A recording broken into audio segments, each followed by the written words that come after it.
নমস্কার, আমি তরুণ ঘোষ। এতক্ষণ তো আশুমুদ্র হিমাচল সবাই জেনে গেছেন যে আমাদের রাজ্যে একটা দুর্নীতির মহাঢোল ফেটে গেছে। এখন আপনারা প্রশ্ন করতেই পারেন, ফেটেছে দুদিন আগে, আপনি এত পরে এলেন কেন? তো খবর তো বাসি হয়ে গেছে। বাসি হয়েছে এটা আমি স্বীকার করছি। সাধারণভাবে আমি রাজ্য রাজনীতি নিয়ে খুব একটা খবর টবর করি না,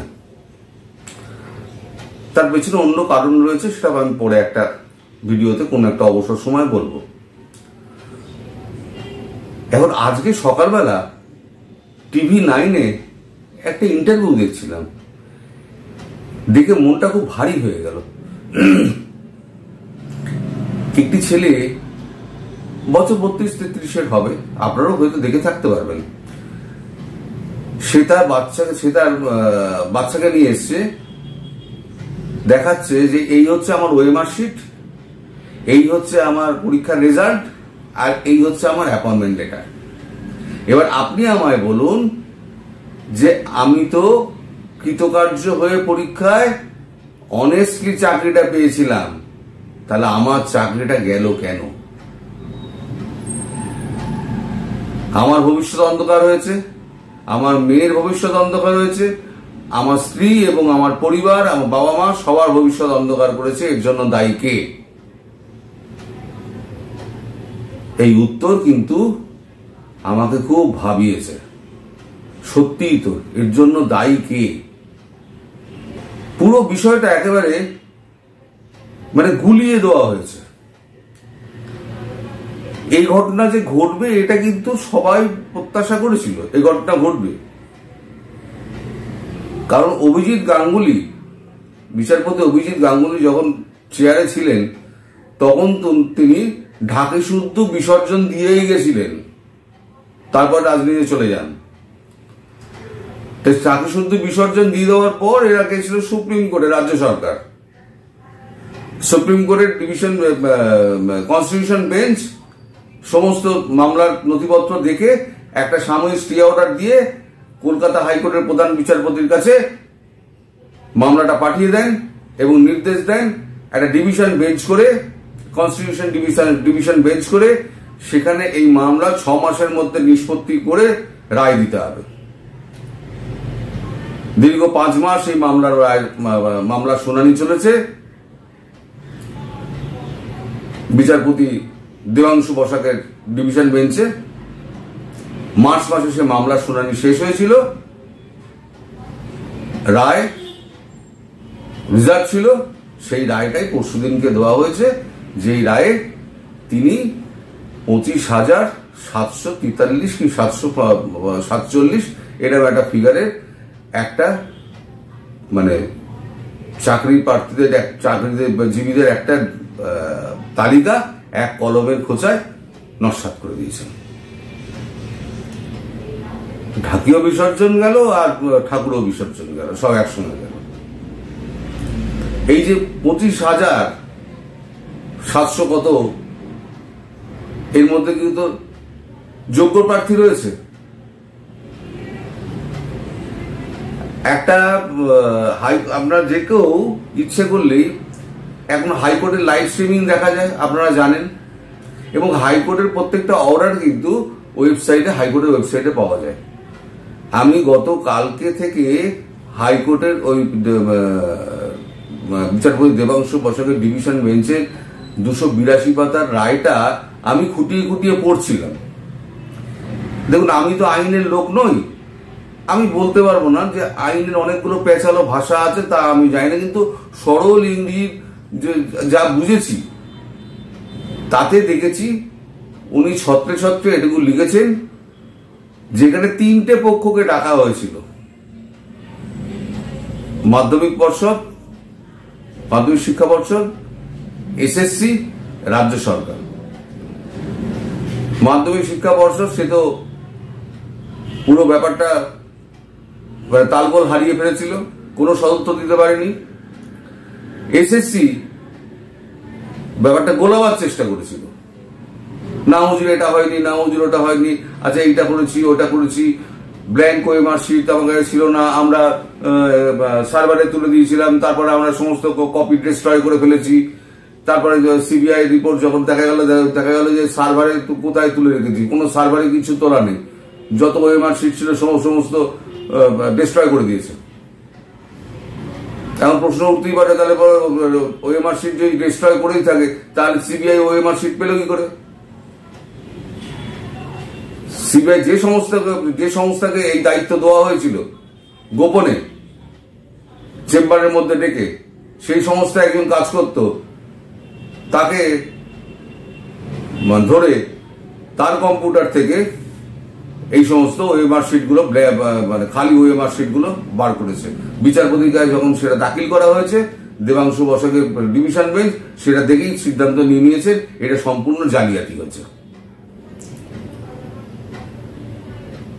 এখন রাজ্য সরকারকে ডাকা হচ্ছে, রাজ্য সরকার কোনো পরিষ্কার জবাব দিতে পারেনি, কারুর কাছে কোনো জবাব নেই। কারণ এনারাই তো ইচ্ছে করে তাল গোল পাকিয়ে একটা খড়ের গাদা করে দিয়েছেন, বলেছেন এবার ছুঁচ ফেলে দিলাম, খুঁজে বার কর। হয় এখন নানান জনে নানান কথা বলছেন,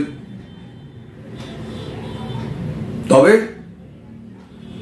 মুখ্যমন্ত্রী কিন্তু খুব বিপদে আছেন। মুখ্যমন্ত্রী রাগান্বিত হয়ে বিভিন্ন কথাবার্তা বলছেন বটে, কিন্তু খুব বিপদে আছেন। কেন্দ্রীয় বিজেপি সূত্রে যে খবর পাওয়া যাচ্ছে তাতে কিন্তু খুব একটা ভালো খবর নয়। নির্বাচন কেটে গেলে তড়িঘড়ি যদি এগুলোকে ব্যবস্থা করা না হয়, মুখ্যমন্ত্রী যদি না করেন, তাহলে মুখ্যমন্ত্রীর কপালে কিন্তু অনেক কষ্ট আছে। কারণ অতিরিক্ত পদ সৃষ্টি করে যে চাকরিগুলো দেওয়া হয়েছিল সেটা ছিল ক্যাবিনেটের সিদ্ধান্ত, আর ক্যাবিনেটের মাথাকে, ক্যাবিনেটের মাথা হচ্ছেন মুখ্যমন্ত্রী। এখন উনি বিভিন্ন সভায় বলে বেড়াচ্ছেন আমি তো সব দপ্তর দেখি না, ওই দপ্তর দেখে, সে ওই দপ্তর থেকে, ওই দপ্তর থেকে। ও বললে তো হবে না, কেজরিওয়ালও বলেছিল আমি তো ওই দপ্তর দেখি না, মদের দপ্তর দেখিনি। তিনি কিন্তু বিহাইন্ড দ্য বার। এবং যে নিয়োগটা, যে অর্ডারটা হয়েছে, সে অর্ডারে পরিষ্কার বলে দেওয়া হয়েছে ক্যাবিনেটে যারা ছিল তাদেরকে প্রত্যেককে ডেকে সিবিআই জিজ্ঞাসাবাদ করতে পারে, অসহযোগিতা করলে তাদেরকে হেফাজতে নিতে পারে। তাহলে কত বড় বিপদের মধ্যে পড়ে গেলেন সবাই, ক্যাবিনেট মিনিস্টাররা সবাই, প্রত্যেকে জেলে যাওয়ার নিশ্চিত একেবারে। আর এই অতিরিক্ত পদ সৃষ্টি করে যে চাকরিগুলো হয়েছিল, তাদের চাকরি তো খারিজ হলোই। তাদেরকে বলা হয়েছে যে মাইনে তুমি নিয়েছো সেই মাইনে 12% সুদ সহ তোমাকে ফেরত দিতে হবে। এখন তারা কোথায় পাবে? এত বছর চাকরি করেছে। এই যে পুরো একটা সোসাইটিকে আপনি একটা বিপদের মধ্যে ফেলে দিলেন। ইন্টারভিউ যার নিচ্ছে সেই ছেলেটি, ভদ্রলোক আমাকে ইন্টারভিউকে বলছে যে আমি তো বিপদে পড়লাম, পরিবার বিপদে পড়লেন, ছেড়ে দিন। এবার আমার গায়ে একটা তকমা লেগে গেল যে টাকা দিয়ে চাকরি পেয়েছি কুরপথে। আমার সামনে না বললেও আমার আত্মীয় স্বজন, বন্ধু বান্ধব পেছনে বলবে, দূর থেকে চোখে ইশারা করে দেখিয়ে বলবে ওই দেখ টাকা দিয়ে শিক্ষকতার চাকরি পেয়েছিল। বলে এই ছাপটা তো আমার উপরে পড়লো, আমি তো ডিজার্ভ করি না, সময়ে তো আমার সম্মান রইল না। তাহলে এই সম্মানটা গেল কোথায়, কার জন্য গেল? এর জন্য দায়ী কি? এর জন্য দায়ী হচ্ছে রাজ্য সরকার।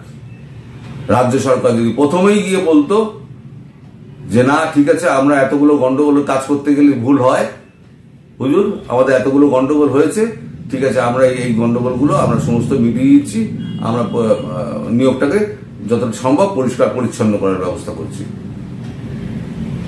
তা তিনি করেননি।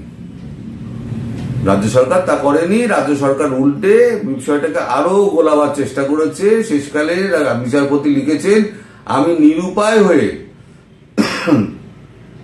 কনস্টিটিউশনের 14 নম্বর এবং 16 নম্বর ধারা অনুযায়ী সমস্ত নিয়োগকে আমি বাতিল ঘোষণা করলাম। পরিষ্কার লিখেছেন উনি, আপনারা যান রায়ের কপি দেখুন, ওখানে পরিষ্কার লেখা আছে। প্রত্যাশিতভাবেই এনারা সুপ্রিম কোর্টে যাবেন, রাজ্য সরকার। সুপ্রিম কোর্টে গেলে খুব একটা ফলপ্রসূ হবে বলে আমার মনে হয় না। কারণ নতুন কথা সুপ্রিম কোর্টে কি বলবেন?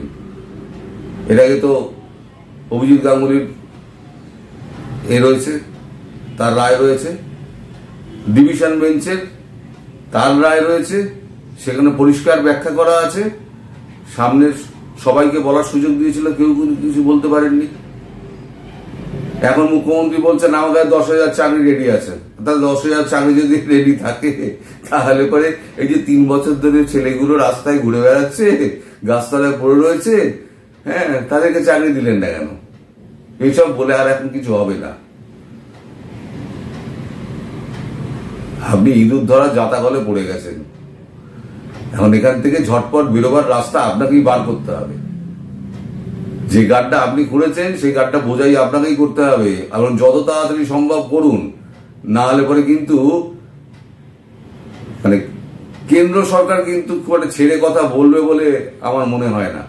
যে মুড আমি শুনতে পাচ্ছি রাজনীতির আনাচে কানাচে দিল্লির, তাতে কিন্তু খুব সুবিধাজনক জায়গায় আপনি নেই। ফলে সাধু সাবধান। তাই দেরি হলো আমার প্রতিবাদটুকু রেজিস্টার করার জন্য আমি আপনাদের কাছে উপস্থিত হয়ে এই কথাগুলি বললাম বলে মানে ভিডিওটা এখানেই শেষ করছি। সবাই সুস্থ থাকবেন, ভালো থাকবেন আর সাবধানে থাকবেন। নমস্কার।